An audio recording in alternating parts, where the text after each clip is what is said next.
Yung mga woods pala dito, dito na nilipat kasi gumawa ng yung gumawa din dito yung yung kisame, yung lahat-lahat. Siya din yung gumawa dito sa likod.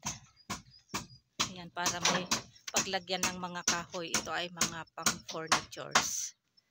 Ayan. So para maano ito mabakante, malinis. And then yung mga kahoy din doon na pang furnitures din, dadalhin din doon. Yan, mga kahoy na yan, dadalhin din doon. Ayan, para malinis ito at ang tawag diyan, kagaya dito sa sa branda, right and left side branda. Ay, ito yung namin, sila hindi pala si Tiger ito. Ayun yung babae, yun. Ayun, Ayan, empty na itong branda dito. Ang left side ng branda. So, nalinis na rin. At saka yung mga kahoy na dito for furnitures ay nailagay na dito sa ginawan na paglalagyan. Ayan.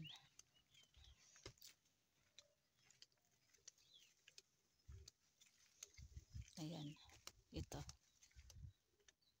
Ayan. Hindi pa nalagyan ng atip na yero.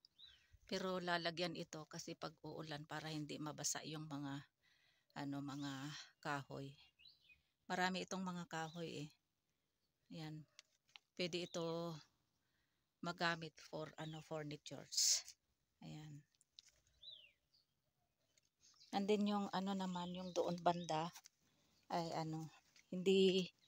hindi lahat nilagay dito kasi kailangan yung mga kahoy. Yung doon banda. Ayan. Ayan doon banda. Ayan, kailangan yan. Kasi magpagawa si Fahad ng kulungan ng manok. Ayan. Ayan. Gagawin yan ng kulungan ng manok. Tapos ito yung iba ay na to, panggatong. Ayan, yung panggatong din yan.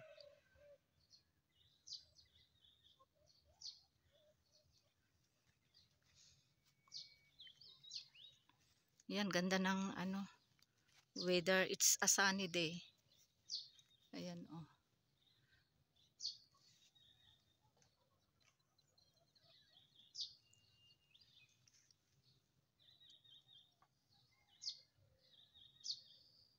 Ito i-continue ito sa after ng Bakraid kasi ang Bakraid ay ngayong 17. So after ng Bakraid ang tawag dito ay i-fix yung yung dalawang doors at saka dalawang bintana, isang malaki at saka isang maliit. Ayan.